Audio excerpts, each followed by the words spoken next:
So welcome back to pocket MBA series guys. और आपका स्वागत है एक एलाइट सीरीज में जिसमें हम बात करने वाले पॉकेट एमबीए के कुछ टॉपिक्स के बारे में।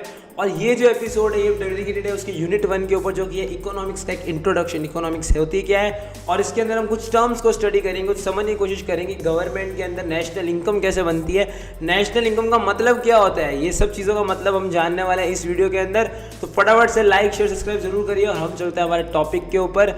तो फाइनली गाइस जो हमारा पहला टॉपिक आता है निकल के, वो यही निकल के आता है कि भाई इकोनॉमी एक्चुअली में होती क्या है। ठीक है, तो इकोनॉमी बेसिकली ये समझ सकते हो कि जितनी भी आपके मॉनेटरी ट्रांजैक्शन से रिलेटेड चीज़ें हैं वो इकोनॉमी के अंदर आती है। तो इकोनॉमी आप ये समझ सकते हो कि एक ब्रांच है जो कि स्टडी करती है particularly about the topics which are related to some sort of monetary transactions and all. Okay, so economics nothing but a system of all economic activities. अब इन एक्टिविटीज़ को हम दो हिस्सों में बांटते हैं, पहला होता है ह्यूमन रिलेटेड एक्टिविटीज़ और एक होता है इकोनॉमिक रिलेटेड एक्टिविटीज़। अब ह्यूमन एक्टिविटीज़ जो होती है इसको भी आगे दो में डिवाइड किया जाता है, जो पहले है वो है इकोनॉमिक और एक है नॉन इकोनॉमिक। ठीक है, अब इकोनॉमिक एक्टिविटीज़ क्या चीज़ होती है हम उसके बारे में समझते हैं। तो इकोनॉमिक एक्टिविटीज़ ये समझ सकते हो कि वो एक्टिविटीज़ जो मॉनेटरी ट्रांजेक्शन से रिलेटेड हो, जो कि या तो प्रॉफिट देगी या आपको लॉस देगी। जैसे सपोज अगर मैं कोई चीज़ खरीदने गया, ठीक है, अगर सपोज मैं एक छोटा सा पेन भी खरीदने गया, तो अब जब मैं उस पेन को खरीदने गया तो या तो मेरे को प्रॉफिट होगा, यानी अगर वो पेन 10 रुपये का मैं खरीद के लेके आता हूँ बट उसकी एक्चुअल जो रेट है, ठीक है, एक्चुअल रेट उसकी 12 रुपये है, लेकिन मैं लाया 10 में, तो मेरे को तो प्रॉफिट हो गया बट दुकानदार को हो गया लॉस।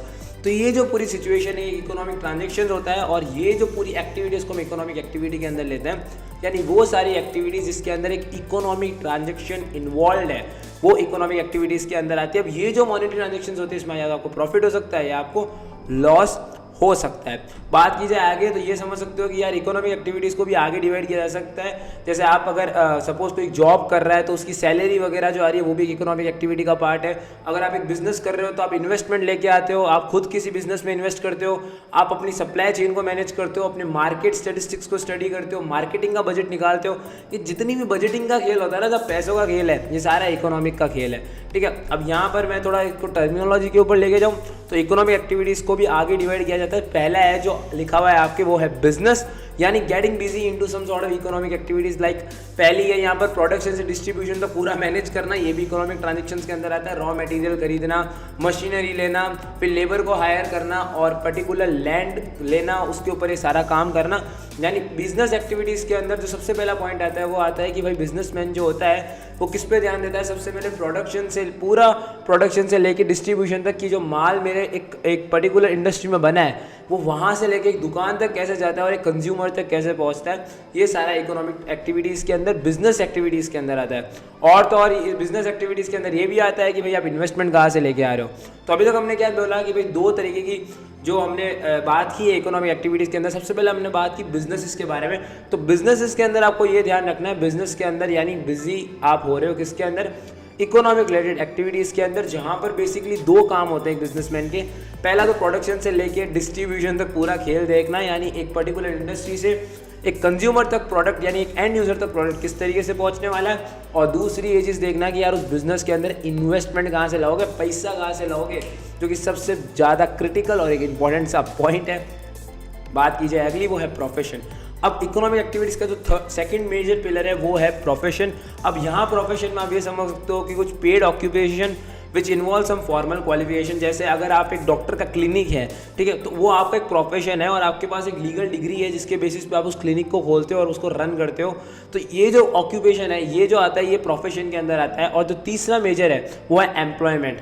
एम्प्लॉयमेंट के अंदर जैसे अगर आपके मम्मी पापा या आपके घर में कोई भी काम कर रहा है बाहर, ठीक है, अलग अलग प्राइवेट कंपनी में काम कर रहा है, ठीक है, यानी जिसको एक पेड जॉब है, वो सारा एम्प्लॉयमेंट के अंदर आता है। तो अभी तक हमने ये देखा कि इकोनॉमिक एक्टिविटीज़ को मेजरली 3 चीज़ों में डिवाइड किया गया है। जो सबसे पहला है वो है बिजनेस, जिसके अंदर आप प्रोडक्शन से लेके पूरा डिस्ट्रीब्यूशन तक देख रहे हो और इन्वेस्टमेंट लाने की प्लानिंग कर रहे हो।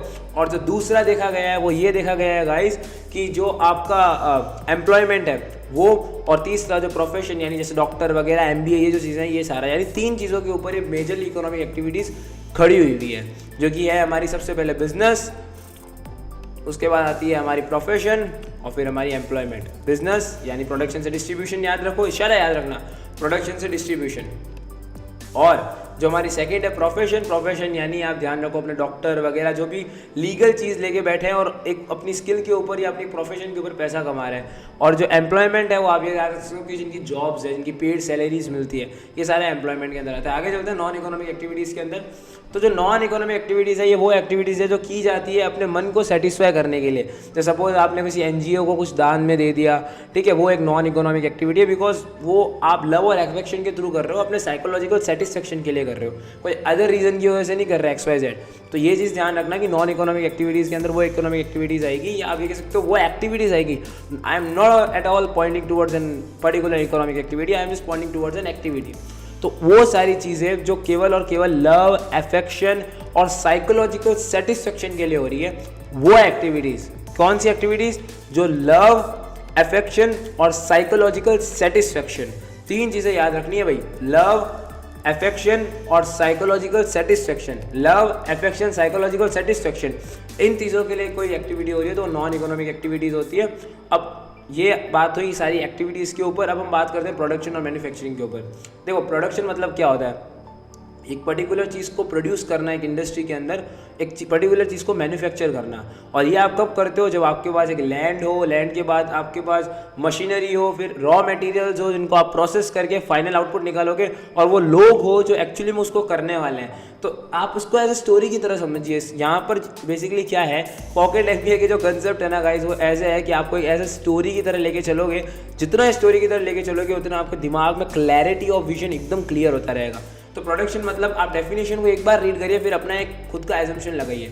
जैसे प्रोडक्शन और मैन्युफैक्चरिंग है, क्या लिखा हुआ है? The action of making manufacturing from components और रॉ मटेरियल और the process of being so manufactured. तो इसका मतलब वही है जो मैंने आपको हिंदी में बताया, यानी आप एक पर्टिकुलर प्रोडक्ट को मैन्युफैक्चर कर रहे हो बाय यूजिंग द रिसोर्सेज और रॉ मटेरियल्स, ठीक है। ये सारी चीज़ें आप प्रोडक्शन के अंदर लिखते हो। इनपुट क्या होता है? आप देखो मेरी बात सुनो, इनपुट दो तरीके के होते हैं। अगर मैं बात करता हूँ मैन्युफैक्चरिंग के लिए, पहला इनपुट जो होता है वो होता है टेंजिबल और एक होता है नॉन टेंजिबल। अब टेंजिबल इनपुट्स कौन से होते हैं? टेंजिबल इनपुट्स यानी वो इनपुट होते हैं जिसके अंदर आपके सारी ये चीज़ें आती है, जैसे फिजिकल रिसोर्सेज हो चुका है, फाइनेंशियल रिसोर्सेज हो गया, ह्यूमन रिसोर्सेज हो गया, आपका land, raw materials, capital, entrepreneur, labour, employees, जितनी भी चीज़ें हैं ना गाइस, ये आपका टेंजिबल इनपुट है, जिसमें आप रॉ मटेरियल को लेते हो, ह्यूमन रिसोर्सेज को ले लेते हो, यानी जो भी आप जो भी लैंड खरीद रहे हो, फिर उसके ऊपर आप जो फैक्ट्री सेटअप करने की कॉस्ट आ गई, फिर आप लेबर को खरीद के ला रहे हो, फिर आपकी मशीनरी की कॉस्ट है, फिर आपको जो रॉ मटेरियल खरीदने पड़ रहे हैं, जो कैपिटल आपको चाहिए वो हो गया। ये जितनी भी चीज़ें हैं जो आप यूज़ कर रहे हो एक पर्टिकुलर इंडस्ट्री को सेटअप करने से लेकर प्रोडक्ट मैन्युफैक्चर तक, ये सारा टेंजिबल इनपुट में आता है। अब बात आती है इनटेंजिबल इनपुट, यानी वो जो मटेरियलिस्टिक नहीं है। एक्चुअली में टेंजिबल इनपुट सारे मटेरियलिस्टिक इनपुट होते हैं, बट अगर मैं बात करूँ इनटेंजिबल इनपुट तो वो मटेरियलिस्टिक बिल्कुल नहीं होता। यानी यहाँ पर आप ये समझ सकते हो कि टेंजिबल जहाँ फोकस कर रहा था फिजिकल चीज़ों के ऊपर, इनटेंजिबल फोकस करता है मेजर रूट के ऊपर, एक हर्ट के ऊपर बिजनेस का। और एक बिजनेस का हर्ट क्या होता है? एक्चुअली में बिजनेस उसका आइडिया। यानी अगर मैं बात करूँ इनटेंजिबल इनपुट की, तो ये वो इनपुट होगा जो बेसिकली एक बिजनेस का आइडिया है, एक हर्ट है। यानी आप ये समझ सकते हो कि आप कौन सी मैन्युफैक्चरिंग के टाइम में जो क्रिएटिविटी उसके थ्रू एक्सिक्यूटेड है। देखो यार, मैन्युफैक्चर कब किया जाएगा? जब आपको पता होगा कि आपको मैन्युफैक्चर क्या करना है, आपको एक आइडिया होगा, एक सेंस ऑफ क्रिएटिविटी आइडिया होगा आपके दिमाग के अंदर। तो ये जो खेल है ना गाइस, ये जो खेल है ये करता है इनटेंजिबल इनपुट। समझ गए? अब सुनो मेरी बात, आउटपुट जो बनता है ना वो भी दो तरीके का बनता है। पहला बनता है टेंजिबल आउटपुट और एक होता है इनटेंजिबल आउटपुट। अब टेंजिबल आउटपुट मतलब क्या होता है? ये तो हो जाता है भाई जो फाइनल फिजिकल प्रोडक्ट आपको जो मिल रहा है। टेंजिबल हमेशा फिजिकल चीज़ पर फोकस करेगा, ये ध्यान रखना। अब टेंजिबल आउटपुट मतलब क्या होता है भाई? जो फाइनल प्रोडक्ट आपको मिल रहा है, जो कि आपको एक ओनरशिप की फील देता है कि यार ये मेरा हाथ में, तो ये मैंने बनाया हुआ है। सपोज मैंने माउस को मैन्युफैक्चर किया है, ये माइक को मैंने मैन्युफैक्चर किया है, तो ये जो फाइनल प्रोडक्ट है ये एक टेंजिबल आउटपुट है। बट इनटेंजिबल आउटपुट क्या है? Sorry for that. Intangible output आप ये समझ सकते हो, ये वो आउटपुट है, या आप समझ सकते हो ये वो सर्विसेज है जो आपके कस्टमर को मिलती है किसके बाद? प्रोडक्शन के बाद। और उस प्रोडक्ट जब आपके पास पहुंच जाता है, प्रोडक्ट डेवलपमेंट हो जाता है, तो उसके रिलेटेड जो आपको सर्विसेज मिलती है ना, वो आपका इनटेंजिबल आउटपुट होता है, वो हेट्रोजिनस होता है नेचर के अंदर। बात की जाए आगे चैनल्स ऑफ डिस्ट्रीब्यूशन की, जो कि अगेन एक बहुत इंपॉर्टेंट कंसेप्ट है भाई, जो कि क्या है? चैनल ऑफ डिस्ट्रीब्यूशन, यानी एक प्रोड्यूसर से लेके आप तक माल कैसे पहुंचता है। तो सबसे पहले होता क्या है गाइस कि प्रोड्यूसर उसको मैन्युफैक्चर करता है, प्रोड्यूसर से जो माल है वो आता है होलसेलर के पास, होलसेलर से वो जो माल है वो आता है रिटेलर के पास, और रिटेलर के बाद फाइनली वो आता है कस्टमर और कंज्यूमर के पास। समझ गए? यानी प्रोड्यूसर ने उसको बनाया, मेरी फैक्ट्री है, मैंने मैन्युफैक्चर करके रख दिया, होल सेलर के पास मेरी इंडस्ट्री से चला गया। इसलिए आप देखते हो कि यार जब भी आप चीज़ खरीदते हो ना, आप उसको पूछते हो कि इसकी होलसेल रेट क्या है, ठीक है? क्योंकि होल सेलर को एक्चुअली में सस्ता पड़ता है, बिकॉज यहाँ पर रिटेलर जो अपना कमीशन खाता है ना, वो यहाँ पर कट गया। होता क्या है कि नॉर्मली जो रिटेलर्स होते हैं वो भी तो होलसेलर से लेके आते हैं माल, तो होलसेलर के टाइम में आपको जब बल्क में आप माल खरीदते हो तो वो सस्ता पड़ता है हमेशा। इसलिए आप देखते हो कि जो बिग बाज़ार है, ठीक है, जो डी मार्ट्स हैं, वो इतना डिस्काउंट क्यों मार देते हैं? बिकॉज वो जो माल होते हैं वो होलसेल रेट पे खरीदते हैं। आप ये समझते हो वो खुद एक होलसेलर है, ठीक है, एक तरीके से, ठीक है, ये समझ सकते हो कि वो इसीलिए अपनी कॉस्ट को इतना एफिशिएंट बना पाते हैं कस्टमर्स के लिए। तो ये चीज़ आपके दिमाग में होनी चाहिए कि सबसे पहले प्रोड्यूसर से आता है होलसेलर के बाद आता है रिटेलर, और रिटेलर के बाद देन टू आता है हमारा कस्टमर और कंज्यूमर। समझ गए? आगे चलते हैं इन्वेस्टमेंट के ऊपर। इन्वेस्टमेंट मतलब ही क्या होता है? मनी। यानी अगर मैं आज बात करता हूँ इन्वेस्ट करने की, तो इन्वेस्ट मतलब क्या होता है कि यार आज आप पैसा लगाओ और फ्यूचर में आपको और कमाई हो, मतलब जो पैसा आज आपने लगाया है उससे ज़्यादा आपको फ्यूचर के अंदर मिले। ये एक पार्ट होता है जनरल इन्वेस्टमेंट का, ठीक है। अब यहाँ पर एक कंसेप्ट आता है, वो आता है टाइम वैल्यू फॉर मनी। इसमें आप पता है क्या है, आप अगर टेक्निकल डेफिनेशंस को पढ़ोगे तो आपको बहुत ज़्यादा कन्फ्यूजन होगा, लेकिन मैं आपको एक ईजिली एक एग्जाम्पल के थ्रू बताता हूँ। सपोज मेरा एक दोस्त है जिसका आप नाम समझ सकते हो, हिमेश मेरा एक दोस्त है, ठीक है। आज मेरे पास अगर 500 रुपये, मैं हिमेश को 500 रुपये देता हूँ और वो मेरे को 1 साल तक हिमेश 500 रुपये अपने पास रखता है। अब जनरली होता क्या है कि भाई हर एक साल में इंडिया में 7% इन्फ्लेशन बढ़ता है, यानी आज जो मेरे पास 500 रुपये है उसका जब 7% आप निकालोगे उतना 500 के ऊपर वो बढ़ चुका होगा। अब अगर मेरे को हिमेश केवल 500 रुपये ही रिटर्न करता है वापस, तो क्या होगा? मैं लॉस में चला गया। क्यों चला गया? बिकॉज वो जो 1 साल तक पैसा उसके पास था, मेरे इन्फ्लेशन की वजह से उस 500 के रुपये की जो कीमत थी ना, वो गिर गई। इसीलिए आप देखते हो इंटरेस्ट करके एक बहुत इंपॉर्टेंट कंसेप्ट है जो हमेशा बैंक वगैरह लगाते हैं जब भी आप लोन लेते हो। तो ये क्यों होता है? ये सारा जो कंसेप्ट है टाइम वैल्यू फॉर मनी है, यानी जितने टाइम जैसे जैसे आगे बढ़ता है मनी की वैल्यू गिरती जा रही है, ठीक है, because of inflation and other reasons and other factors too. तो ये जो चीज़ें होती है ना गाइस, ये होती है टाइम वैल्यू फॉर मनी, ठीक है। समझ गए ना ये कंसेप्ट क्या चीज़ है? तो इन्वेस्टमेंट करते समय हमेशा ये चीज़ देखना, time value for money calculate करना आपको आना चाहिए, जो कि अपने आप में एक बहुत सा क्रिटिकल टास्क है। बट मेरे को पता है आप लोग कर लोगे, आप स्मार्ट हो। अगर आप पॉकेट एमबीए की सीरीज़ देख रहे हो तो आप लोग स्मार्ट हो। बात की जाए टाइप्स ऑफ इकोनॉमी की, तो यहाँ पर 3 तरीके की मेजर इकोनॉमीज हमारे सामने निकल के आती है। पहली निकल के आती है वो आती है कैपिटलिस्ट इकोनॉमी, सेकंड आती है सोशलिस्ट इकोनॉमी, और जो तीसरी निकल के आती है वो आती है मिक्स्ड इकोनॉमी। अब जो हमारी कैपिटलिस्ट इकोनॉमी होती है वो फोकस करती है प्राइवेट इंडिविजुअल्स के ऊपर और प्राइवेट सेक्टर यूनिट्स के ऊपर। जो प्राइवेट सेक्टर है ना पूरा आपका, जैसे आपकी जो प्राइवेट ओन्ड कंपनीज है, प्राइवेट लिमिटेड कंपनीज है, ये सारा कैपिटलिस्ट इकोनॉमी में आती है। सोशलिस्ट इकोनॉमी में यानी ये समझ सकते हो जो पब्लिक सेक्टर यूनिट्स हैं, ठीक है, यानी आप ये समझ सकते हो कि कुछ ऐसी कंपनी जो पब्लिक सेक्टर पे काम करती है पूरा, वो आपकी सोशलिस्ट इकोनॉमी में। कैपिटलिस्ट इकोनॉमी में आप वो कैपिटलिस्ट इकोनॉमी में वो इकोनॉमिक सेक्टर्स आ जाएंगे जो केवल और केवल अपने प्राइवेट सेक्टर्स पे काम करते हैं, प्राइवेट लिमिटेड कंपनीज या फर्म, वो आती है कैपिटलिस्ट इकोनॉमी में। बात की जाए तीसरी, वो है मिक्स्ड इकोनॉमी, यानी जब सोशल और प्राइवेट दोनों मिलाते हैं हाथ, बनती है मिक्स्ड इकोनॉमी। समझ के? बहुत ईजी कंसेप्ट है, बट लगता है ऐसा है कि क्या है, पता नहीं भाई। चलते हैं आगे। अब आता है price mechanism in different economy. अब ये थोड़ा मज़ेदार कंसेप्ट है। प्राइस मैकेनिज्म मतलब क्या होता है? देखो, एक मेरी बात क्लियरली सुनना कि अगर किसी की प्राइस को आपको डिटरमाइन करना है किसी प्रोडक्ट की, तो आपको क्या चीज़ें पता होनी चाहिए? देखो, सबसे पहला डिमांड एंड सप्लाई, ये दो ही एक खतरनाक पिलर है जिसके ऊपर सारी खेल चलता है। देखो, अगर मेरे मार्केट में अगर किसी एक पर्टिकुलर प्रोडक्ट की डिमांड बहुत ज़्यादा है, ठीक है, कॉमन सेंस की बात सुनना। जैसे अगर मैं बात करूँ पबजी की, पबजी पहले था मार्केट में। अगर मैं सपोज करूँ कि पबजी एक पर्टिकुलर टी शर्ट है, ठीक है, मैं गेम की तरह उसको नहीं समझ रहा, मैं एक टी शर्ट की तरह मानता हूँ। अगर पबजी की डिमांड मार्केट में बहुत ज़्यादा है और सप्लाई बिल्कुल कम है, तो क्या जो टी शर्ट्स है उनकी रेट बढ़ेगी या नहीं बढ़ेगी? बिल्कुल बढ़ेगी। आप बोलोगे यार क्या क्वेश्चन है, बढ़ेगी रेट, ठीक है। तो ये जो कंसेप्ट है ना, यही एक्चुअली में प्राइस मैकेनिज्म डिसाइड करता है, ठीक है। अगर वो जो पबजी का टी शर्ट है उसकी डिमांड मार्केट में आप क्या कह सकते हो, बहुत ज़्यादा कम है और सप्लाई बहुत ज़्यादा है, तो क्या होगा? उसकी कॉस्ट गिर जाएगी। तो ये जो खेल है क्या है? प्राइस डिमांड, ठीक है। समझ गए ना? प्राइस मैकेनिज्म यही चीज़ पे काम करता है, डिमांड एंड सप्लाई के जो मैट्रिक्स है उसके ऊपर ये चीज़ काम करती है। आगे चलते हैं, हम समझते हैं क्या चीज़ है। देखो, डिमांड मतलब कंज्यूमर बिहेवियर पे पता है डिमांड मतलब आप लोगों को समझाने की कोई ज़रूरत नहीं है। सप्लाई यानी जो सप्लाई प्रोड्यूसर से जो भी प्रोडक्ट आ रहा है वो क्या सप्लाई है, ठीक है। तो यहाँ पर आप क्लियरली कट्स एक कर्व देख सकते हो कि यहाँ पर प्राइस और यहाँ पर आप समझ सकते हो जो यूनिट्स हैं, या आप कह सकते हो जो वो पर्टिकुलर यूनिट्स होता है ना, वो यहाँ पर मैंने मेंशन किया है। आप देखो यहाँ पर इस केस में हो क्या रहा है, अगर मेरी प्राइस, ठीक है, अगर मेरी प्राइस कम है और क्वांटिटी ज़्यादा है, ये देखो क्वांटिटी बहुत ज़्यादा है, ठीक है, और मेरी जो प्राइस है वो क्या है, वो कम है, तो डिमांड का जो कर्व है ना वो देखो नीचे की तरफ जा रहा है। समझ गए। इस केस में क्या हो रहा है, मेरे पास यूनिट कम है और प्राइस वन है, बहुत बढ़िया, कोई दिक्कत नहीं है। और यहाँ पर आप देख सकते हो मेरे पास जो प्राइस है वो भी ज़्यादा है और यूनिट्स भी ज़्यादा है, यानी ये जो है ये सप्लाई का कर्व है। देखो यहाँ दोनों का कर्व दिया हुआ है। बेसिकली डिमांड का तो ऐसा होना था, रीज़न बीइंग यहाँ पर आप कंज्यूमर बिहेवियर पे काम कर रहे हो, यहाँ पर सप्लायर पे बात हो रही है, तो दोनों का ग्राफ आप देख सकते हो किस तरीके से आपको बनाना है। अगर ये क्वेश्चंस आ जाते हैं तो किस तरीके से आपको काम करना है, ये चीज़ ध्यान रखना। डिमांड में हमेशा जो कर्व बनेगा ये नेगेटिव स्लोप वाला बनेगा, बट सप्लाई में हमेशा ऊपर की तरफ जाता हुआ बनेगा, ठीक है।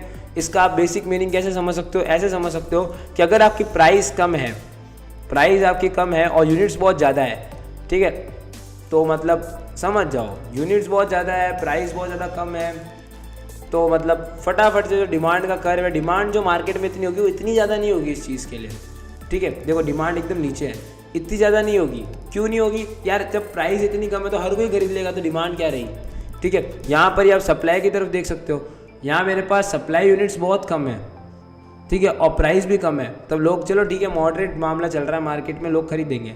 यहाँ पर मेरे पास यूनिट्स बढ़ गए, ठीक है, और प्राइस भी बढ़ गई, तो देखो यहाँ पर मेरी सप्लाई भी यहाँ पर बढ़ गई। तो यहाँ पर इसके लिए तो अलग अलग तरीके के मार्केट होते हैं, चाइना मार्केट वगैरह, वो एक अलग कंसेप्ट है, वो हम पढ़ेंगे आगे। अब करते हैं difference between industry and firm. अब मेरी बात सुनना, इंडस्ट्री मतलब क्या होता है। इंडस्ट्री मतलब ये समझ सकते हो यार कि जब अलग अलग फर्म्स या आप समझ सकते हो अलग अलग इंडिविजुअल्स एक साथ मिलके काम करते हैं किसी एक पर्टिकुलर प्रोडक्ट या उसकी जैसे पर्टिकुलर सर्विसेज के ऊपर या प्रोडक्ट के ऊपर, ठीक है, तब वो कहलाती है इंडस्ट्री। लेकिन फर्म क्या होती है, फर्म ये समझ सकते हो यार कि एक इंडिविजुअल प्रोडक्शन फैक्ट्री, आप ये समझ सकते हो जैसे अगर एक बंदा एक लीडर है, जैसे अडानी जी है, ठीक है, तो अडानी जी ने क्या किया हुआ है, पूरी एक फैक्ट्री बनाई हुई है अपनी, तो ये जो है ये एक फर्म है पूरी। बट इंडस्ट्री में क्या होता है, एक ग्रुप होता है अलग अलग फर्म्स का, अलग अलग इंडिविजुअल्स का, जो कि सेम टाइप की सर्विसेज के ऊपर या सेम टाइप्स की प्रोडक्ट के ऊपर काम करते हैं प्रोवाइड करने के लिए। अब बात करते हैं जॉइंट स्टॉक कंपनीज की। अब मेरी बात सुनो, जॉइंट स्टॉक कंपनी यानी वो कंपनी हो जाती है जो सारा जो भी फंड है वो किसके थ्रू कलेक्ट करती है, शेयर्स के थ्रू कलेक्ट करती है, समझ गए। जॉइंट स्टॉक कंपनी यानी वो कंपनीज जो शेयर के थ्रू कलेक्ट करती है फंड्स को, ठीक है। अब यहाँ पर दो तरीके की होती है, पहले होती है प्राइवेट लिमिटेड, एक होती है पब्लिक लिमिटेड। अब प्राइवेट लिमिटेड क्या होती है, प्राइवेट लिमिटेड यानी वो कंपनी हो जाती है गाइस जो एक्चुअली में स्टॉक मार्केट में लिस्ट नहीं हो सकती, पहली कंडीशन तो ये।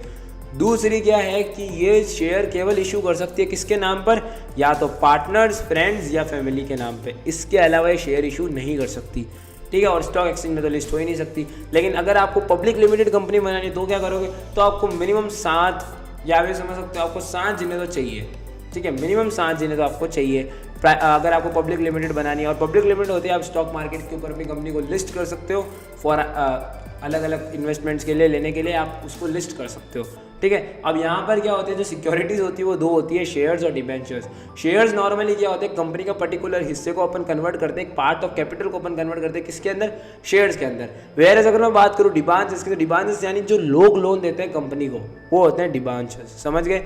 अब बात करते हैं इकोनॉमिक्स को थोड़ा और डिटेल में, यानी इकोनॉमिक्स मतलब मैं समझा चुका हूँ आपको कि अब जब हम सारी इकोनॉमिक एक्टिविटीज़ के बारे में पढ़ते हैं वो यानी वो एक्टिविटीज़ जिसके अंदर हम बात करते हैं कि हम पैसों को कमाएंगे कैसे और पैसे को लगाएंगे कैसे, इन्वेस्ट कैसे करेंगे और अर्न कैसे करेंगे, वो खेल होता है हमारा इकोनॉमिक्स का। आगे आ जाओ भाई, देखो इसका स्कोप जो है वो 3 मेजर है। पहला है subject matter of economy, economic as a science and art और interrelated with other sciences. देखो सब्जेक्ट मैटर ऑफ इकोनॉमी के अंदर हम क्या बात करते हैं, 2 तरीके की इकोनॉमिक्स का बात करेंगे, ठीक है। पहली होती है माइक्रो, एक होती है मैक्रो। माइक्रो इकोनॉमिक्स यानी आप ये समझ सकते हो यानी वो टाइप की इकोनॉमिक्स के बारे में हम बात करेंगे जैसे एक पर्टिकुलर आप समझ सकते हो यूनिट के बारे में, एक इंडिविजुअल, ये जो नाम है ना यहाँ थोड़े उल्टे लिखी गए हैं, ये जो डेफिनेशन है भाई वो है इसकी, और ये जो डेफिनेशन है भाई ये है इसकी, थोड़ा उल्टा पुल्टा हो गया है। मैक्रो इकोनॉमिक्स मतलब आप ये समझ सकते हो वो इकोनॉमी जो एज अ होल अपन पढ़ते हैं, मैक्रो इकोनॉमिक्स, ठीक है। जैसे अलग अलग मॉनेटरी पॉलिसीज आती है, गवर्नमेंट के बजट्स वगैरह निकलते हैं, वो मैक्रो इकोनॉमिक्स में काउंट होंगे। माइक्रो इकोनॉमिक्स में आप ये समझ सकते हो कि यार एक पर्टिकुलर सिंगल इंडिविजुअल यूनिट के बारे में हम बात कर रहे हैं कि इस सेक्टर में कितना पैसा लगा, तो ये माइक्रो हो जाती है। माइक्रो वर्ड से पकड़ो ना यार, माइक्रो यानी छोटा, मैक्रो यानी बड़ा, समझ गए ना। तो मैक्रो मतलब है हम इकोनॉमी को एज अ होल देख रहे हैं, माइक्रो यानी जब हम एक पर्टिकुलर सिंगल यूनिट पे काम कर रहे हैं, समझ गए। आगे चलते हैं और समझने की कोशिश करते हैं economy as a social science. तो अब देखो यहाँ पर क्या हो रहा है, इकोनॉमी को एक ऐसा हार्ड समझा जा रहा है एज अ सोशल साइंस में, बिकॉज आपको पता है कोई भी कंट्री या कोई भी जगह आप मानो अगर बिना इकोनॉमिक प्रॉपर, अगर वहाँ की प्रॉपर फंडिंग और इन चीज़ों का पैसों का ही प्रॉपर मामला नहीं है तो वो चीज़ सस्टेन ही नहीं कर सकती ज़्यादा टाइम तक। तो यहाँ पर भी क्या हो रहा है, यहाँ पर हम क्या बात करते हैं, जो हमारा एज अ सोशल साइंस हम ये बात करते हैं कि आप खुद एज एक सिटीजन पैसे को किस तरीके से देखते हो। जब आप नेशन की बात करते हैं कि भाई आप अगर आपकी कंट्री में पैसा होगा तब उसकी वजह से अलग अलग चीज़ों को प्रोड्यूस कर पाओगे, मिलिट्री के अंदर बजट मिलेगा, आपकी मिलिट्री स्ट्रांग होगी, कंट्री स्ट्रांग होगी, ठीक है। अलग अलग गुड्स एंड सर्विसेज जो प्रोड्यूस हो रही है कंट्री के अंदर, जो बजट्स कैसे सैंक्शन होंगे, डेवलपमेंट कितना होगा, ये सारा पैसों पे खेल होता है। तो यहाँ पर क्या लिखा हुआ है, deals with production, distribution and consumption of goods. बहुत बढ़िया। तो यानी इकोनॉमी एज सोशल साइंस में आपको 3 चीज़ें याद रखनी है। पहला क्या याद रखना है, प्रोडक्शन, दूसरा डिस्ट्रीब्यूशन, और उस गुड्स का कंज्यूम कितना हो रहा है, यानी वो जो गुड्स है वो कंजप्शन कितना हो रहा है उसका, समझ गए ना। बहुत बढ़िया।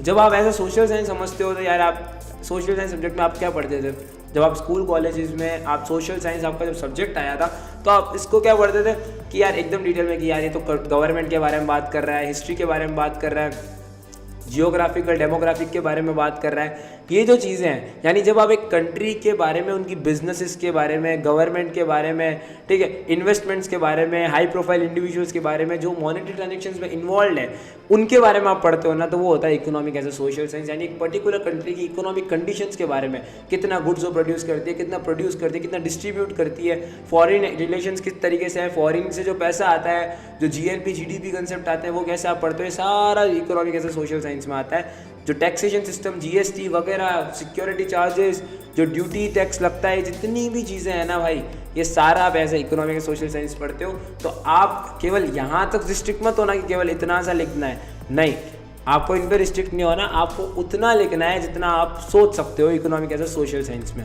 आगे चलता है economic as a inter relation with other sciences. अब देखो मेरी बात सुनो, इकोनॉमी मतलब पैसा, पैसा हर जगह रिलेट होता है, ठीक है। तो अगर आप बात करो साइकोलॉजी की, तो साइकोलॉजी कुछ ये मेजर फील्ड्स है। साइकोलॉजी मतलब आप ये समझ सकते हो, आप जब आप इकोनॉमी को एज अदर साइंसेस के बारे में बात करो ना, तो अपने आप को एक स्टॉक मार्केट का इन्वेस्टर समझो।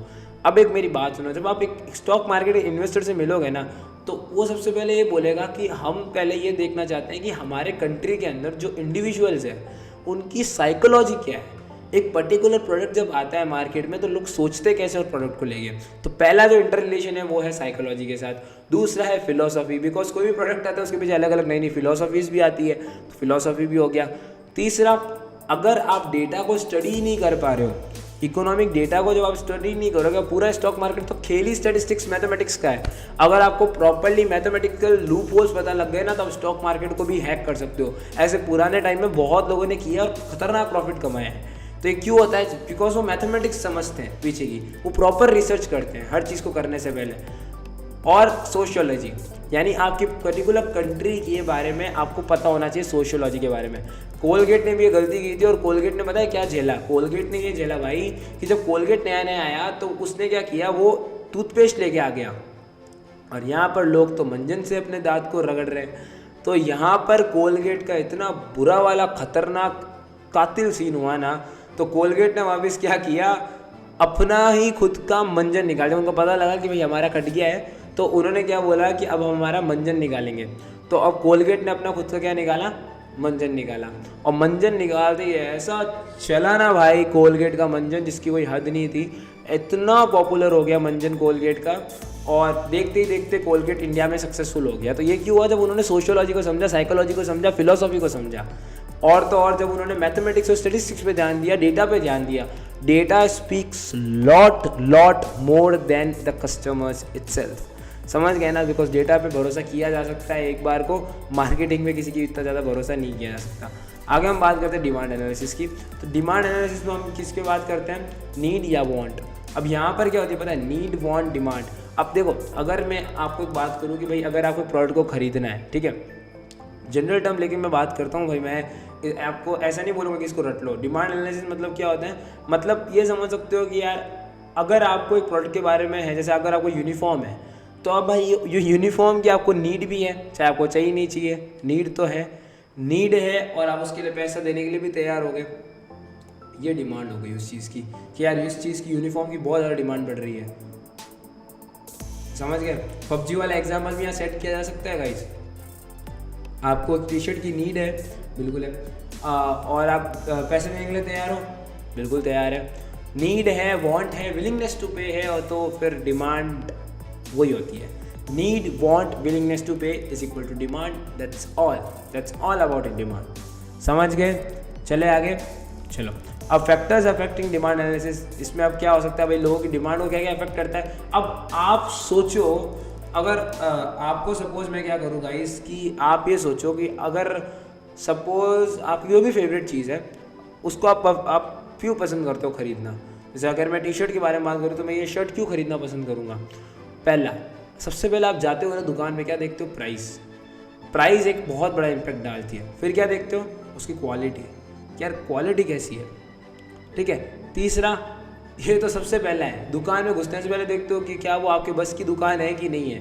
कहीं आप 5 स्टार होटल की कोई दुकान में तो नहीं घुस गए हो, ठीक है, जहाँ पर आपको एक 5 स्टार भी मिलती है 500 रुपये की, ठीक है। तो ये चीज़ देखनी पड़ती है, ठीक है। तो सबसे पहले आपने अपनी इनकम देखा, क्वांटिटी, फिर आपने अपनी क्वालिटी वहाँ पर देखी, प्राइस देखी उसकी कितने की है, क्या क्या कोई नई फैसिलिटी वो दे रहा है बाकी की कंपैरिजन में, कॉम्पिटिटर का एनालिसिस करते हो। फिर आप ये देखते हो कि क्या वो प्रोडक्ट एक्चुअली में और आपकी जो साइज़ है उसके लिए है या नहीं है, ठीक है। फिर आप देखते हो कि क्या उसका सीज़न है क्या खरीदने का। तो ये जो चीज़ें आती हैं जब आप एज ह्यूमन बीइंग दुकान में जाकर सोचते हो कि भाई मेरे को क्या खरीदना है, ये जो खेल है ये सारा फैक्टर्स अफेक्टिंग डिमांड एनालिसिस के अंडर ही आता है। तो इतना कंफ्यूज होने की कभी ज़रूरत नहीं है इसमें। आगे चलते हैं, हम बात करते हैं टाइप्स ऑफ डिमांड। तो देखो यहाँ पर 3 तरीके की डिमांड होती है majorly, price demand, income demand और क्रॉस डिमांड, ठीक है। प्राइस डिमांड कब होती है, प्राइस डिमांड तब होती है जब आपका जो प्राइस है वो क्वांटिटी डिमांड के साथ क्या हो बदले, यानी समझो क्वांटिटी डिमांड के साथ जब बदले। अब यहाँ पर देखो हो क्या रहा है, जैसे ही मेरी प्राइस बढ़ गई क्वांटिटी डिमांड घट गई, जैसे ही मेरी प्राइस घट गई क्वांटिटी डिमांड बढ़ गई। यानी ये जो है इसने क्या शो किया, इन्वर्स रिलेशन शो कर दिया, ठीक है। यहाँ हमेशा QD आएगा, यहाँ प्राइस आएगा। ये जो मेरा चीज़ है कि ये मेरे प्राइस डिमांड के अंदर इस तरीके से होगी, समझ गए। इनकम डिमांड में क्या हो रहा है, जैसे ही आपकी इनकम बढ़ेगी क्वांटिटी डिमांड भी बढ़ जाएगी। क्योंकि अब मेरी बात सुनो यार, अगर आप खुद एक चीज़ सोचो, अगर किसी चीज़ की प्राइस बहुत ज़्यादा है तो आप उसको खरीदोगे क्या, नहीं खरीदोगे ना, तो क्वांटिटी डिमांड गिर गई। अगर उसकी प्राइस कम है तो आप खरीदने के लिए फटाफट जाओगे तो क्वांटिटी डिमांड बढ़ गई। दूसरी तरफ अगर इनकम की बात करूँ तो अगर आपकी इनकम बहुत ज़्यादा है तो आप उसको बिल्कुल खरीदोगे, तो क्वांटिटी डिमांड बढ़ गई। इनकम आपकी कम है तो आप उसको बिल्कुल नहीं खरीदोगे, क्वांटिटी डिमांड गिर गई। इस तरीके से समझ गए ना। इनकम डिमांड को भी आप 2 तरीके में डिवाइड कर सकते हो यहाँ पर, सुपीरियर क्वालिटी ऑफ प्रोडक्ट और इन्फीरियर क्वालिटी ऑफ प्रोडक्ट। अब सुपीरियर क्वालिटी के अंदर क्या होता है, सुपीरियर क्वालिटी में जो है रिलेशन वो पॉजिटिव रिलेशन होता है, ठीक है। यानी अगर उसकी क्वालिटी की जो प्रोडक्ट है वो एक सुपीरियर क्वालिटी का प्रोडक्ट है तो आप उसको खरीदने के लिए तैयार हो। बट अगर उसका क्वालिटी इन्फीरियर है फिर भी पैसा बहुत ज़्यादा ले रहा है आपका, तो फिर आप उसको क्यों खरीदोगे। Negative relation. Cross demands, cross demand में ये समझ सकते हो यार कि एक चीज़ की वजह से, ठीक है, एक चीज़ की क्वांटिटी डिमांड की वजह से दूसरी चीज़ की प्राइस चेंज हो जाना, समझो। जैसे इसके लिए मैं एक एग्जांपल लूँ ना, तो ये समझ सकते हो कि यार आपने कुछ ऐसी मार्केटिंग्स के बारे में सुना है जो नॉर्मली क्रॉस मार्केटिंग्स होती है। जैसे अगर मैं बात करूँ, जैसे आपका डोमिनोज और पेप्सी की मार्केटिंग हुई थी बीच के अंदर। तो डोमिनोज ने क्या किया था यार कि पेप्सी देना साथ में स्टार्ट कर दिया था फ्री में। तो इसकी वजह से हो क्या रहा था कि जो पेप्सी की डिमांड थी वो बढ़ गई मार्केट में, और उसकी वजह से उसकी प्राइस को भी वो लोग आराम से बढ़ा घटा सकते थे, बट डिमांड तो बढ़ चुकी है ना। यानी जब एक प्रोडक्ट है, अगर मेरे पास यहाँ पर ए प्रोडक्ट है और इस ए प्रोडक्ट की क्वांटिटी डिमांड की वजह से यहाँ पर रखा हुआ जो बी प्रोडक्ट है उसकी प्राइस बदल जाए, यानी ए की क्वांटिटी डिमांड की वजह से बी की प्राइस बदल जाए, तो ये जो है क्रॉस डिमांड कही जाती है। अब इसको 2 में डिवाइड किया जाता है, सब्स्टिट्यूट और कॉम्प्लीमेंट्री गुड्स। अब मेरी बात सुनो, सब्स्टिट्यूट गुड्स। सब्स्टिट्यूट गुड्स ये समझ सकते हो कि ये वो चीज़ है जिसको कस्टमर क्या कर सकता है, उसी पर्पज़ के लिए यूज़ कर सकता है जिस पर्पज़ के लिए उसने कोई दूसरा प्रोडक्ट खरीदा है। जैसे अगर मैंने एक आईपैड खरीदा है सपोज रीडिंग करने के लिए, तो रीडिंग करने के लिए मैंने आईपैड खरीदा, इसका सब्स्टिट्यूट गुड क्या हो सकता है, किंडल। ठीक है, वो भी सेम पर्पज़ इसके लिए काम आता है, तो एक सब्स्टिट्यूट ग्रुप हो गया। कॉम्प्लीमेंट्री गुड यानी वे प्रोडक्ट या वो सर्विसेज जो कि क्या करती है, दूसरे प्रोडक्ट की वैल्यू को बढ़ा देती है। जैसे अगर मैं बात करूँ एप्पल आईफोन के बारे में, आजकल आईफोन अपना साथ में चार्जर देना बंद कर चुका है। तो यहाँ पर क्या हो रहा है, जब आप एक आईफोन खरीदता है ना कोई बंदा, तो उसको चार्जर तो खरीदना पड़ेगा। तो ये कॉम्प्लीमेंट्री गुड और सर्विसेज है, यानी एक प्रोडक्ट की वजह से दूसरे प्रोडक्ट के ऊपर पड़ गया है इम्पैक्ट, ये होता है कॉम्प्लीमेंट्री गुड्स एंड सर्विसेज। समझ गए, आगे चलते हैं। अब देखो यहाँ पर कुछ मैंने डिफरेंस दिए हुए मेजर, उसको आप रीड कर सकते हो। जैसे यहाँ पर दिया हुआ कॉम्पिटिटिव डिमांड, दिया हुआ जॉइंट डिमांड। वो नहीं है भाई, जब अगर मैं बात करूँ कॉम्पिटिटिव की, तो यहाँ पर क्या होता है भाई कि जब सब्स्टिट्यूट गुड के बारे में अपन ने क्या देखा था, जब एक पर्टिकुलर जो प्रोडक्ट है उसकी तरह कोई दूसरा पर्टिकुलर प्रोडक्ट आ जाए जिसको यूज़र सेम पर्पस इसके लिए यूज़ किया जाए, तो कॉम्पिटिशन ही तो होगा दोनों में, किंडल और इसके अंदर जो मैंने आईपैड का एग्जांपल दिया था, तो सब्स्टिट्यूट गुड हो गया। अब सब्स्टिट्यूट ग्रुप जहाँ होगा, ये समझ सकते हो यहाँ पॉजिटिव रिलेशनशिप होगी क्वांटिटी डिमांड की। ठीक है, सब्स्टिट्यूट यानी दोस्त, कॉम्प्लीमेंट्री मतलब समझ सकते हो यहाँ होगी तो जॉइंट डिमांड, जैसे एप्पल और उसके फ़ोन के चार्जर। बट नॉर्मली यहाँ क्या देखा जाता है, इन्वर्स रिलेशन होता है प्राइस का और इसका। समझ गए, आगे आ जाओ डिमांड शेड्यूल पे। तो इसमें कुछ भी नहीं है, प्राइस और क्वांटिटी डिमांड का तुमने टेबुलर रिप्रेजेंटेशन बना के दे दिया है, ये हो चुका है। अब यहाँ पर देखो दो तरीके के डिमांड शेड्यूल होते हैं, एक इंडिविजुअल डिमांड शेड्यूल होते हैं जिसमें क्या होता है, एक पर्टिकुलर इंडिविजुअल अपने हिसाब से जो बेस्ट टाइम है उसको डिसाइड करता है। ठीक है, a good demand by individual customer at different prices during a given period, time period, यानी उसी टाइम पीरियड के अंदर अलग अलग कस्टमर अलग अलग अपनी प्राइस लगाता है। ठीक है, ये होता है इंडिविजुअल। और मार्केट डिमांड शेड्यूल कुछ अलग होता है। मार्केट डिमांड शेड्यूल के अंदर भी समझ सकते हो कि जो पूरे मार्केट का डिमांड शेड्यूल है, ठीक है, उस पूरे मार्केट के अंदर जो लोग पैसा, एक पर्टिकुलर प्रोडक्ट की क्या रेट चल रही है, सारा तुम्हारा मार्केट डिमांड शेड्यूल में होता है। यानी इंडिविजुअल के अंदर आप ये समझ सकते हो कि एक पर्टिकुलर जो कंज्यूमर है, ठीक है, जैसे अगर ये ए कंज्यूमर है, या मानते अपन ए कंज्यूमर है, इसको सपोज बी प्रोडक्ट खरीदना है। ठीक है, ए कंज्यूमर है और बी प्रोडक्ट खरीदना है, तो अगर वो जो प्रोडक्ट है वो एक गुड डिमांड, या आप समझ सकते हो कि अगर वो डिमांड कर रहा है बी प्रोडक्ट ए, तो डिफरेंट प्राइजेस, ठीक है, ड्यूरिंग डिफरेंट गिवन पीरियड, तो हर पर्टिकुलर प्राइस टाइम के साथ साथ उसकी डिफरेंट प्राइस वो लोग बात, जैसे ऑक्शन होता है एक तरीके से, ये समझ सकते हो चीज़ को। आगे चलो, लॉ ऑफ डिमांड के प्रति, ये वही है जो मैं तुम्हें बता चुका हूँ, प्राइस और क्वांटिटी डिमांड के बीच में जो इन्वर्स रिलेशन है जो ऊपर अपन ने पढ़ा था, वही चीज़ है लॉ ऑफ डिमांड, और कुछ नहीं है। आगे आ जाओ।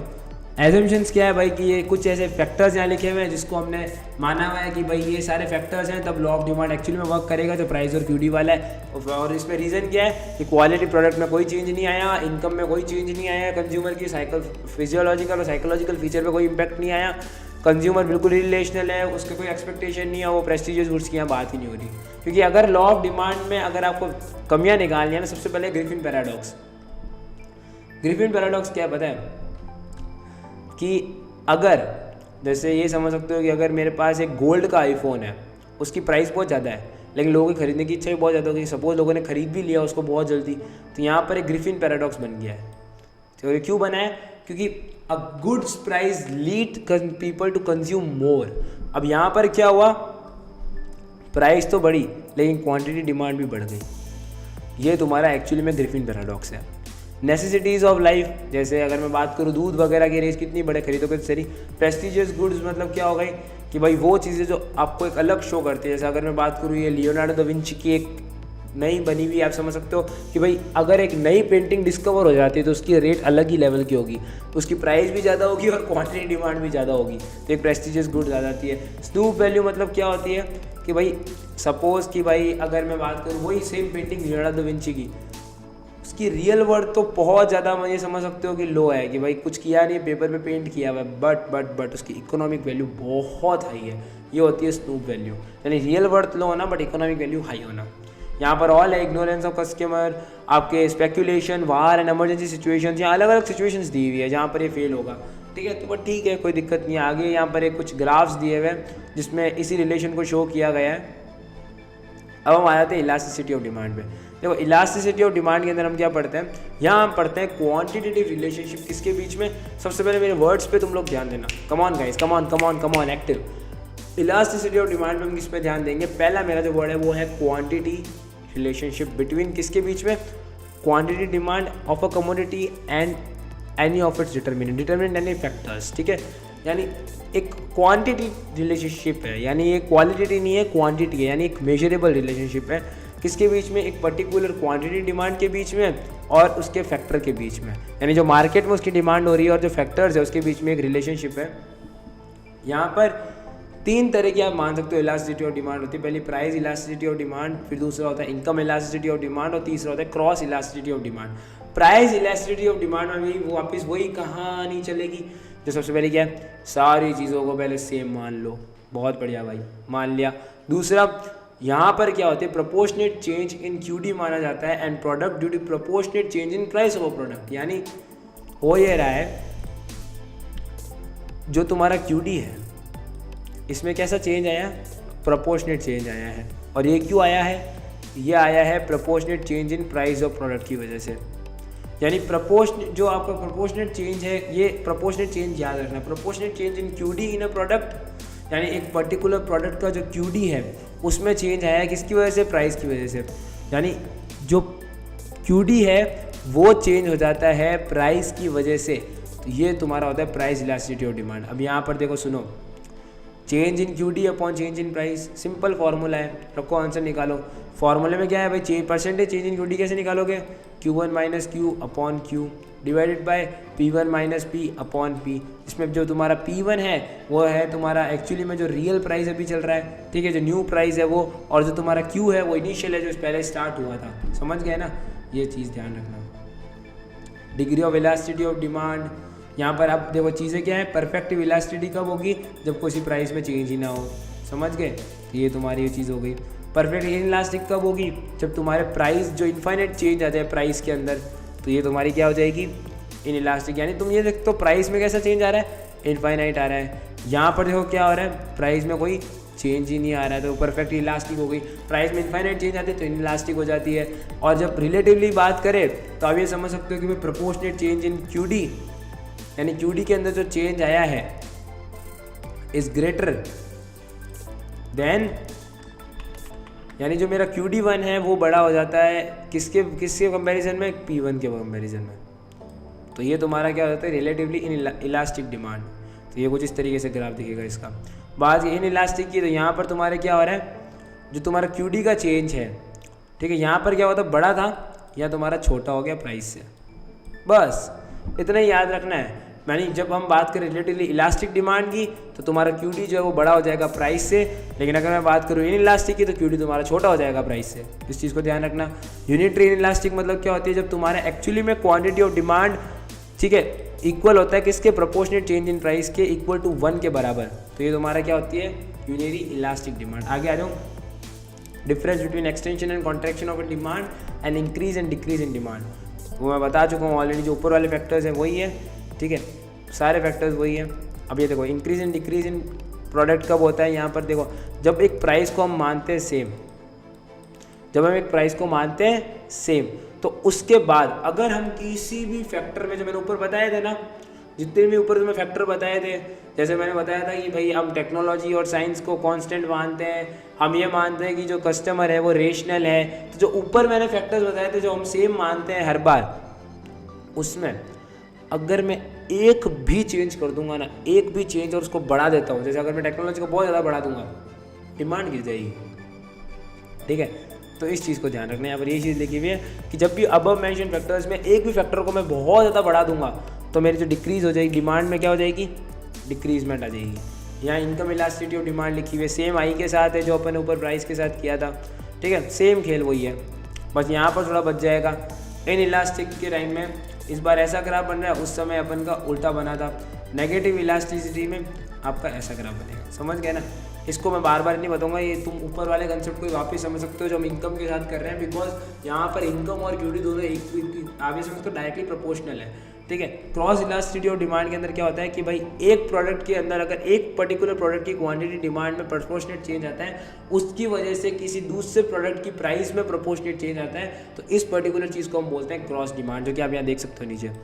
मेथड्स ऑफ इलास्टिसिटी 3 तरीके के, परसेंटेज, टोटल और पॉइंट। अब मेरी बात सुनो, टोटल एक्सपेंडिचर मेथड यहाँ पर दिया हुआ है। टोटल एक्सपेंडिचर में आपको क्या करना है कि भाई जब जब मेरी प्राइस बढ़ेगी टोटल एक्सपेंडिचर मेरा घटेगा, जब जब मेरी प्राइस घटेगी टोटल एक्सपेंडिचर मेरा बढ़ेगा। ये चीज़ ध्यान रखनी है बस, और कुछ भी नहीं है। आगे चलो, ठीक है। रिलेटिव इलास्टिक डिमांड वगैरह सब चीज़ें दी हुई है। अब देखो सुनो, पहला इंपॉर्टेंट जो चीज़ है वो आती है तुम्हारी पॉइंट मेथड, ठीक है। पॉइंट मेथड क्यों इंपॉर्टेंट है? बिकॉज ये तब काम आता है, ये जब काम आता है जब आपके पास एक लीनियर कर्व हो, डिमांड कर्व हो, समझ गए। अब इसके ऊपर कुछ पॉइंट होंगे, से ए हो गया, ये बी हो गया, ये सी हो गया, ये डी हो गया, और ये सपोज तुम्हारा ई हो गया। अगर मैं बात करूँ यहाँ पर, तो यहाँ पर मेरी जो ई पी होगी इनफाइनाइट होगी, यहाँ पर जो मेरी ई पी होगी वो 0 होगी। अब आपको क्या करना है, जो कैलकुलेट करना है, जैसे अगर मैं ए बी के लिए कैलकुलेट करूँ, या मैं बात करूँ पॉइंट ए के लिए अगर मेरे को कैलकुलेट करना है, तो मैं कैसे कैलकुलेट करूँगा इस ई पी को? तो यहाँ क्या लिखा हुआ है, लोअर सेगमेंट ऑफ कर्व। ए के लिए कैलकुलेट करना है ना, लोअर मतलब ए से लेके कहाँ तक, ई, तो ए ही अपॉन अपर सेगमेंट, तो अपर तो कुछ है ही नहीं, तो इन्फिनिटी, समझ गए। ऐसे ही अगर मैं बात करूँ बी की, तो बी में देखो क्या हो रहा है, नीचे देखो यहाँ पर क्या है, बी ई, उसको मैंने डिवाइड कर दिया किसके साथ, बी को मैंने डिवाइड कर दिया, उसके ऊपर क्या था, ए बी, अपर सेगमेंट यानी ऊपर, ये वाला अपर मतलब ये, लोअर मतलब ये। तो यहाँ देखो बी तो कर दिया, अपॉन बी ए कर देंगे। इस तरीके से आप हर पॉइंट का निकालोगे, जो कि इस इमेज में आप देख सकते हो, ठीक है। मैं आपको एक बार वापस इमेज दिखा देता हूँ, थोड़ा हिल चुका है बट इमेज थोड़ा हो जाता है कभी कभी। तो आते हैं वापस, फटाफट फटाफट फटाफट, चलो चलो चलो चलो चलो। यहाँ पर हम नीचे नीचे नीचे, यहाँ पर ये रही वो इमेज, ठीक है, ये है वो खेल। आई होप ये चीज़ आप अब समझ चुके होंगे। आगे चले आर्क मेथड पे। आर्क मेथड तब काम आता है भाई जब तुम्हारा ऐसा नहीं हो कि कोई और उल्टा पायदार शेप हो, यानी जब आपके पास कोई नॉन लीनियर कर्व आ जाता है, तो हम बात करते हैं हमारी आर्क मेथड के बारे में, समझ गए। मेजरमेंट ऑफ नेशनल इनकम, देखो यहाँ पर आर्क मेथड को हम समझ चुके हैं। इसका ये फॉर्मूला होता है Q1 minus Q2 divided by, इसका एक ट्रिक है याद करने को बता देता हूँ, Q1 माइनस Q2 अपॉन आप क्या करोगे, Q1 प्लस Q2। अब प्लस पे ख़त्म हुआ तो सेम यहाँ पर P1 plus P2 divided by P1 minus P2, और इन दोनों के बीच में होगा मल्टीप्लाई, समझ गए। यानी पहले माइनस करना है, फिर प्लस करना है, वापस प्लस करना है, फिर माइनस करना है, समझ गए। ये चीज़ ध्यान रखना, जिसमें Q1 तुम्हारी इनिशियल है और जो तुम्हारे Q2 है वो न्यू है, ठीक है। मैंने Q2 लिख दिया है, पहले Q लिखा हुआ था, मैंने इसको Q2 कर दिया, जिससे तुम्हें ये चीज़ समझ में आए, ठीक है। अब आती है नेशनल इनकम का टॉपिक पूरा। तो अब हम देखते हैं नेशनल इनकम के बारे में। तो सुनो मेरी बात, नेशनल इनकम मतलब क्या होती है? नेशनल इनकम मतलब एक पर्टिकुलर कंट्री के अंदर कितनी मॉनेटरी ट्रांजैक्शन हुई, यानी एक पर्टिकुलर साल में या एक पर्टिकुलर फाइनेंशियल ईयर में एक कंट्री के अंदर कितनी गुड्स एंड सर्विसेज प्रोड्यूस हुई है, ये किससे मेजर होती है? नेशनल इनकम से मेजर होती है, समझ गए। यानी एक फाइनेंशियल ईयर में अपनी कंट्री कितनी गुड्स एंड सर्विसेज को प्रोड्यूस कर रही है, कितना फॉरेन से पैसा आ रहा है, क्या जा रहा है, इंपोर्ट एक्सपोर्ट का जो मॉनेटरी ट्रांजैक्शन का डेटा है, उसके आधार पे इन सब चीज़ों को मिला के नेशनल इनकम बनती है, समझ गए। अब यहाँ 3 नए नाम भी है जो लोग नेशनल इनकम को बोलते हैं, जो कि नेशनल एक्सपेंडिचर, नेशनल डिविडेंड और नेशनल आउटपुट। अब यहाँ पर देखो, नेशनल इनकम के अंदर 2 चीज़ें होती है mainly, GDP and GNP. GDP होता है ग्रॉस डोमेस्टिक प्रोडक्ट, यानी एक पर्टिकुलर ईयर के अंदर तुमने कितना गुड्स एंड सर्विसेज प्रोड्यूस किया है। अब ये कहाँ से निकल के आती है? ये निकल के आती है वीरू एमडी क्यूब से। वीरू एमडी क्यूब मतलब क्या है? जीडीपी निकालने का तरीका है वीरू एमडी क्यूब, यानी W stands for wages, I stands for interest, R stands for rent, U stands for what you can say undivided taxes, M stands for mixed income, D stands for depreciation, D stands for direct taxes and D stands for dividend। समझ गए? Veeru MD square से तुम ध्यान, MD cube से ध्यान रखोगे GDP को। दूसरी तरफ अगर मैं बात करूँ जीएनपी की, तो जीएनपी बेसिकली ये समझ सकते हो आप कि एक पर्टिकुलर कंट्री के अंदर क्या क्या एसेट्स होल्ड में है, यानी ये समझ सकते हो कि अलग अलग प्रोडक्शन एक्टिविटीज से ठीक है। जो डेटा आता है कि जैसे अगर मैं बात करूँ एग्रीकल्चर, मेरी पर्टिकुलर कंट्री में एग्रीकल्चर लैंड कितना वो उत्पादन कर रही है, ठीक है, कितने वुड है, कितनी कमोडिटीज़, कितने मिनरल्स हैं मेरे पास, कितनी ट्रांसपोर्टेशन है, कम्युनिकेशन में कितना पैसा है, ठीक है, इंश्योरेंस कंपनी एक मार्केट शेयर में कितना पैसा, मतलब एक पर्टिकुलर हमारी कंट्री के अंदर कितना पैसा है, कितने रिसोर्सेज है, उसकी जो वैल्यू होती है वो तुम्हारी निकल के आती है जीएनपी, यानी ग्रॉस नेट, जो आज समझ सकते हो ग्रॉस नेशनल प्रोडक्ट से। अगर मैं बात करूँ आगे तो जीएनपी के अंदर ये समझ सकते हो अब्रॉड की मनी भी ऐड होती है। मैंने बोला ना जीएनपी के अंदर वो सारी रिसोर्सेज क्या आती है जो आपकी कंट्री एक होल्ड करती है, ठीक है। जीएनपी के जो 4 मुख्य पिलर है वो क्या है? पहला कंज्यूमर गुड एंड सर्विसेज, जो कंज्यूमर के बाद गुड एंड सर्विसेज होल्ड की हुई है। दूसरा ग्रॉस प्राइवेट डोमेस्टिक इनकम, यानी ये वो तरीके की इनकम है जो पर्टिकुलर जो बड़े बड़े बिजनेसमैन होते हैं अपने बिजनेस में लगाते हैं, इन्वेस्ट करते हैं। यानी जब एक बड़ी पर्टिकुलर जो बिजनेस या डोमेस्टिक बिजनेस है ना, वो जब अपनी कंट्री के अंदर करते हैं इन्वेस्ट, ठीक है।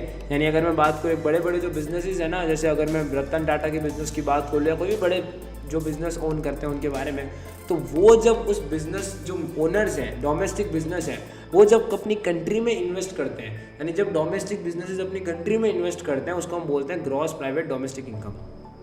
यहाँ पर सारी गुड्स और जो सर्विसेज होती है वो भी इसके अंदर जीएनपी के अंदर ही आती है। जैसे अगर मैं बात करूँ जो भाई लोहा प्रोड्यूस हो रहा है, मिनरल वगैरह जितनी भी चीज़ें हैं वो इसके अंदर आती है, और जो अब्रॉड से इनकम आती है वो भी आती है। यानी 4 चीज़ें क्या हो गई, जो कंज्यूमर गुड एंड सर्विसेज वो होल्ड करता है, वो इनकम जो एक डोमेस्टिक बिजनेस हमारी कंट्री में लगाता है, जो गुड्स एंड सर्विसेज प्रोड्यूस होते हैं, और जो इनकम अब्रॉड से आती है, ये जो चीज़ें होती है आपकी जीएनपी का एक मुख्य आधार है, एक पार्ट है। अब बात करते हैं मार्केट प्राइस की। मार्केट प्राइस मतलब ये समझ सकते हो कि वो प्राइस जिस पर आप एक पर्टिकुलर चीज़ को खरीदते हो जिसमें कस्टम ड्यूटी और जीएसटी इंक्लूडेड होते हैं, ठीक है। अब टैक्स क्यों लगाए जाते हैं? एक पर्टिकुलर चीज़ की प्राइस गुड और सर्विस को बढ़ाने के लिए उसकी इकोनॉमी के अंदर। फिक्स्ड कॉस्ट मतलब क्या लिखा हुआ है यहाँ पर, ये समझ सकते हो, ये cost of factor of production, ठीक है। इसमें ये समझ सकते हो कि यार एक पर्टिकुलर प्रोडक्ट की प्रोडक्शन से लेके आपके हाथ में आने तक की जो कॉस्ट है वो होती है उसकी फैक्टर कॉस्ट। अब इसके अंदर क्या आता है? इसके अंदर वो लैंड का किराया, सैलरी जो आपने दी है, पैकेजिंग की जो कॉस्ट लगी है, सारी जो भी चीज़ें आती है फैक्टर कॉस्ट में इंक्लूड होती है। समझ गए? ये आप इतना समझ जाओ। अब यहाँ पर देखो मैंने यहाँ पर कुछ लिखा हुआ है, services produced by providing the goods and goods sold by producer is equal to the revenue prices. यानी वही चीज़ हो गई कि यार जिस प्राइस के ऊपर आप उस चीज़ को खरीद रहे हो उसमें सारी चीज़ें इंक्लूडेड होती है, ठीक है। उसकी सैलरी वगैरह का छोटा छोटा मेजर पार्ट इंक्लूड होता है और वो आपको उसकी नेट प्राइस में पड़ता है। समझ गए? अब आता है एक नया तरीके का चीज़ जिसको हम बोलते हैं net domestic product. Net domestic product आप ये समझ सकते हो कि एक पर्टिकुलर कंट्री का एक रिपोर्ट कार्ड है, ये समझ सकते हो एक नेट आउटपुट है एक पर्टिकुलर पूरी कंट्री की इकोनॉमी का एक ईयर में। यहाँ पर हमारी इस कंट्री के अंदर एक फाइनेंशियल ईयर के अंदर हमारी कंट्री के अंदर कितने रिसोर्सेज प्रोड्यूस हुए, फॉरेन से कितना इंपोर्ट एक्सपोर्ट हुआ, उसका आंकड़ा, पैसों का जो आंकड़ा है रिसोर्सेज का वो, ठीक है, कितना हमारी कंट्री विथस्टोल्ड करती है, जीएनपी उसकी क्या है, जीडीपी उसकी क्या है, जब मिला लेते हैं तो हमारा नेट डोमेस्टिक प्रोडक्ट आ जाता है। और इनकम फ्रॉम अब्रॉड जो कि जीएनपी के अंदर आती है, ये सारी चीज़ें इसमें आ जाती हैं। यहाँ देखो, it includes income from all other sources earn by, अब ये समझ सकते हो यार कि जो अब्रॉड और जितनी भी दूसरे सोर्सेज से रिसोर्सेज से जो इनकम आ रही है, मिनरल वगैरह से जितनी भी जीएनपी जीडीपी की इनकम आ रही है, उसको हम जब जोड़ते हैं एक फाइनेंशियल के हमारे पास नेट डोमेस्टिक प्रोडक्ट आता है। समझ गए? आगे चलते हैं। अब देखो मेजर करने का क्या तरीका है। 3 तरीके से आप नेशनल इनकम को मेजर कर सकते हो। Product income expenditure method. Product method में क्या होता है कि जब आप सारे जितने भी प्रोडक्ट मार्केट में उनको आप ऐड कर लेते हो एक फाइनेंशियल ईयर में, जिसमें पर्टिकुलर जो आउटपुट प्रोड्यूस हो रहा है, यानी आप जो प्रोडक्ट मार्केट के अंदर है उसको आप ऐड कर देते हो, सर्विसेज जो मार्केट में उनको हम ऐड कर देते हैं एक फाइनेंशियल ईयर में, तो उसको जो हम इनकम बोलते हैं वो अपन बोलते हैं भाई प्रोडक्ट मेथड से आपने जो नेशनल इनकम है वो निकाली है। लेकिन यार पता है लिमिटेशन क्या है? यहाँ केवल आप उन्हीं प्रोडक्ट को जोड़ सकते हो जो या तो मार्केट के अंदर अभी प्रेजेंट है सेल के लिए, या वो प्रोडक्ट जो ऑलरेडी सेल हो चुके हैं, केवल उन 2 को जोड़ सकते हो। उसके अलावा दूसरे कोई भी एक्सवाइजेड प्रोडक्ट को आप नहीं जोड़ सकते। समझ गए? तो ये चीज़ ध्यान रखना। एक टर्म है जीएनपी फैक्टर कॉस्ट। इसमें आप ये समझ सकते हो यार कि जब आप एक पर्टिकुलर सेक्टर ऑफ इकोनॉमी के अंदर, ठीक है, एक जैसे अगर मैं बात करूँ, जैसे अगर हमारी जो स्पेस साइंस है, यानी आप समझ सकते हो जो हमारा स्पेस डिवीजन यूनिट इसरो है, ठीक है, उस इसरो के अंदर कितना आउटपुट, ये समझ सकते हो कितना ज़्यादा पैसा आपने लगाया, क्या आउटपुट आया, ये जो आप निकालते हो, यानी उससे जो भी अपना आउटपुट निकला है, यानी value added output of all sector of economy, यानी इसरो अकेला कितना आपको पैसा कमा के दे रहा है जब वो दूसरों की सैटेलाइट्स को लॉन्च करता है, तो वो एक जीएनपी फैक्टर कॉस्ट है। जब आप एक यूनिट, एक सेक्टर यूनिट की, एक सेक्टर ऑफ यूनिट की जब आप बात करते हो कंट्री की, कि इस सेक्टर ऑफ यूनिट से कितना पैसा आया होगा एज एन आउटपुट, कि क्या आउटपुट उसने प्रेजेंट किया होगा, तो वो आपका जीएनपी में आता है। ठीक है, तो ये आपकी इसरो है। इस इसरो से हमारी कंट्री को क्या आउटपुट मिल रहा है, उन आउटपुट का जब आप सम करते हो सारा पैसा वगैरह रिसोर्सेज, तो ये आपका निकल के आता है जीएनपी एट फैक्टर कॉस्ट। अब आता है इनकम मेथड। जब आप क्या करते हो, सब लोगों की इनकम को जोड़ दोगे, जो भी एसेट्स और ओनरशिप जो होल्ड करते हैं, जो सिटीजन्स के पास जो ओनरशिप और एसेट्स है, उनको जोड़ के आप अपनी नेशनल इनकम निकाल दोगे। ठीक है, लेकिन यहाँ पर भी पता है, यहाँ पर आप क्या करते हो, सबसे पहले undistributed profit of private sector जुड़ता है और ट्रेडिंग सरप्लस पब्लिक सेक्टर का जुड़ता है, ये चीज़ ध्यान रखना। लेकिन यहाँ पता है दिक्कत क्या है, यहाँ आप वो आइटम नहीं जोड़ सकते, ठीक है, जो प्रोडक्टिव एक्टिविटीज़ से आता है। ठीक है, जो आइटम प्रोडक्टिव एक्टिविटीज़ से आता है, जैसे सिकनेस बेनिफिट्स जो हो गया आपका, ठीक है, जो आपका नेशनल डेब्ट में इंटरेस्ट होता है, वो चीज़ हो गई, ये चीज़ें यहाँ पर जुड़ेगी नहीं, तो यहाँ पर भी हमें दिक्कत मिल गई एक। अब लास्ट जो आता है एक्सपेंडिचर मेथड, जिसमें आप क्या करते हो, टोटल डोमेस्टिक एक्सपेंडिचर को जोड़ देते हो, जो आपका कंजप्शन एक्सपेंडिचर है, इन्वेस्टमेंट एक्सपेंडिचर है। कंजप्शन यानी वो पैसा जो आप किसी चीज़ को खरीदने में, एक पर्टिकुलर लाइफ को चलाने के लिए, कंज्यूम करने के लिए लगा रहे हो। इन्वेस्ट यानी जो फ्यूचर प्लानिंग में पैसा लगा रहे हो, तो आप उन दोनों को जोड़ देते हो कंट्री में, तो उससे आपको नेशनल इनकम मिल जाती है। ठीक है, कंजप्शन में भी दो है, जैसे हाउस होल्ड सेक्टर्स है जिसमें आप गुड एंड सर्विसेज पे किराना राशन जो भी चीज़ आ गई वो चीज़ आ गई। ठीक है, और जो पब्लिक अथॉरिटीज़ का कंजप्शन यूनिट वो अलग है। इन्वेस्टमेंट एक्सपेंडिचर यानी जो आप भाई पैसा इन्वेस्ट कर रहे हो अपने फ्यूचर प्लान के लिए, अपने फ्यूचर के लिए, वो सारी चीज़ें यहाँ पर आ जाती है। ठीक है, आप पर्टिकुलर अगर आपको बिजनेस खोलना है तो आपका यहाँ पर इन्वेस्टमेंट एक्सपेंडिचर अलग हो जाता है, कि जैसे भाई आपको बिल्डिंग खरीदनी है, ठीक है, एक पर्टिकुलर लैंड खरीदना है, फिर उसमें बिल्डिंग बनानी है, फिर आपको मशीनरी परचेज करनी है, लोगों को रखना है, रॉ मटेरियल्स का परचेज करना है, आपको पर्टिकुलर मेंटेनेंस चाहिए, मैन्युफैक्चरिंग के लिए यूनिट चाहिए, ठीक है, फिर उसको सेल करने के लिए डिस्ट्रीब्यूशन नेटवर्क चाहिए। तो ये जो चीज़ें आती है इन्वेस्टमेंट एक्सपेंडिचर में आती है। दो तरीके की दिक्कत आती है जब आप नेशनल इनकम को मेजर करते हो, जो कि आती है कंसेप्शनल और स्टैटिस्टिकल डिफिकल्टीज़। कंसेप्शनल डिफिकल्टीज़ कब आती है गाइस, वो नॉर्मली तब आती है जब सबसे पहले वो सर्विसेज के साथ जो कि फ्री में रेंडर है, यानी वो सर्विस जो फ्री होती है उसमें ये दिक्कत आती है। दूसरी ये दिक्कत तब आती है भाई जब आप जो गुड्स को बेचने जा रहे हो ना, उसको आप सेल्फ कंज्यूम ही कर लो, उस समय दिक्कत आती है। ठीक है, और तो और एक बहुत ही इसके अंदर एक दिक्कत है कंसेप्शन के अंदर, कि लोग ये समझ ही नहीं पाते कि प्राइमरी गुड्स क्या चीज़ है, इंटरमीडिएट गुड्स क्या चीज़ है और फाइनल गुड्स क्या है। इनके बीच में लैक ऑफ डिस्टिंग्विशन एक कंसेप्शनल डिफिकल्टी को रेज करता है नेशनल इनकम के अंदर। स्टैटिस्टिकल डिफिकल्टीज यानी समझ सकते हो कि भाई प्राइस लेवल में बहुत ज़्यादा चेंज आ जाना, ठीक है, बिकॉज हमारे इंडिया में आपको पता है प्राइस कभी एकदम से बढ़ जाती है, एकदम से गिर जाती है, ये चेंज आती है। इसकी वजह से जो इंडेक्स नंबर है वो बिगड़ जाता है और उसकी खुद की लिमिटेशंस आ जाती है। बात की जाए अगली कि भाई स्टैटिस्टिकल नंबर जो होते हैं वो खुद ही एक्यूरेट नहीं होते इंडिया जैसी इकोनॉमी के अंदर, यहाँ पर एक अलग ये दिक्कत है। तो अब सबसे इंपॉर्टेंट क्वेश्चन आता है कि यार ये जस्ट तुम समझ लिया, बट अभी तक आपने हमें ये नहीं बताया नेशनल इनकम पढ़ने का फ़ायदा क्या है। तो इसको फ़ायदा सबसे पहले पढ़ने का ये है कि अगर आपको नेशनल इनकम के बारे में नॉलेज है ना, जीडीपी जीएनपी इन सब के बारे में, सबसे पहले तो आप स्टॉक मार्केट में इन्वेस्ट कर सकते हो। दूसरा क्या है कि अगर आपको इस चीज़ की नॉलेज है तो आपको ये पता लग जाएगा कि गवर्नमेंट पॉलिसी का क्या इम्पैक्ट पड़ रहा है, ठीक है भाई, इकोनॉमी के ऊपर। ठीक है, जो गवर्नमेंट इतना बोलती है ना, हम ये कर देंगे, हम वो कर देंगे, उसका क्या इम्पैक्ट पड़ता है इकोनॉमी के ऊपर। क्योंकि नॉर्मली गवर्नमेंट अच्छा काम कर रही है, मैं किसी का नाम नहीं लूँगा, बट अच्छा काम कर रही है। तो जो गवर्नमेंट की पॉलिसीज़ है उसका इम्पैक्ट पता लगता है किसके ऊपर, जो पर्टिकुलर आपकी इकोनॉमी है उसके ऊपर। दूसरा हमें क्या पता लगता है, हमारा ये भी चीज़ पता लगती है कि भाई जो रिलेशनशिप है जो इनपुट और आउटपुट के बीच में, वो पता लगता है कि भाई हमने जो पैसा दिया हुआ है, हमारा टैक्स वगैरह, वो किस तरीके से जा रहा है। और तो और जो इंडस्ट्री के अंदर जो इनपुट क्या दिया और आउटपुट क्या आया वो हमें पता लगता है। क्या भाई कितनी कौन से जो डिविजन्स है क्या अच्छा परफॉर्म कर रहे हैं, कौन सा बुरा परफॉर्म कर रहा है, ये पता लगता है। और तो और हमें ये भी चीज़ पता लगती है कि भाई हमारा कंज्यूमर सोचता कैसा है इस इंडिया के अंदर, ये भी चीज़ हमें नेशनल इनकम से पता लगती है। और तो हमें ये पता लगता है कि इंडिया फॉरेन इन्वेस्टमेंट करने के लिए लायक है कि नहीं है, इसके बारे में भी हमें पता लगता है। तो ऐसे करके काफ़ी ऐसे फैक्टर है जो नेशनल इनकम बढ़ने से हमें पता लगता है और हमारा दिमाग तो ग्रो होता ही है। तो यहाँ पर मैं एंड करना चाहूँगा, मेरा जो सबसे पहला है इसमें एक टर्म आपको और बताता हूँ जो कि है मिक्स्ड इनकम। मिक्स्ड इनकम मतलब आप ये समझ सकते हो कि यार ये वो तरीके की इनकम है जो कि छोटे छोटे जो बिजनेसेस होते हैं ना, जैसे डॉक्टर वगैरह का क्लिनिक हो गया, बार्बर शॉप्स हो गई। तो जब एक छोटा बिजनेस हो कोई घर पे खोल के बैठ रहे हो, उससे जो इनकम होती है उसको मिक्स्ड इनकम की तरह आप काउंट करते हो। तो यहाँ पर मैं मेरा पॉकेट MBA का जो पहला लेक्चर है, सेशन है, उसको मैं ख़त्म करूँगा। आई होप आपको मज़ा आया होगा, समझने को बहुत चीज़ें मिली होगी। अगर आपको थोड़ा सा भी कहीं लगा हो कि इस वीडियो में इंप्रूवमेंट और की जा सकती है, क्या मैंने कोई बहुत ज़्यादा फास्ट लेके चला गया, थोड़ा मेरे को स्लो करना चाहिए, तो कमेंट में ज़रूर लिखना। एक्चुअली मेरा पर्पज़ है आपका टाइम बचाना और सबसे प्रॉपर नॉलेज देना, ठीक है, जिससे आप चीज़ें सीख सको और अपने लाइफ में एक्सेल कर सको और एग्ज़ाम्स को भी फोड़ सको, जो लोग इसको एग्ज़ाम के पर्पज़ से देख रहे हैं। Till then, this is Harshvardhan. I hope will see you again in next session soon. This is Harshvardhan, shining of.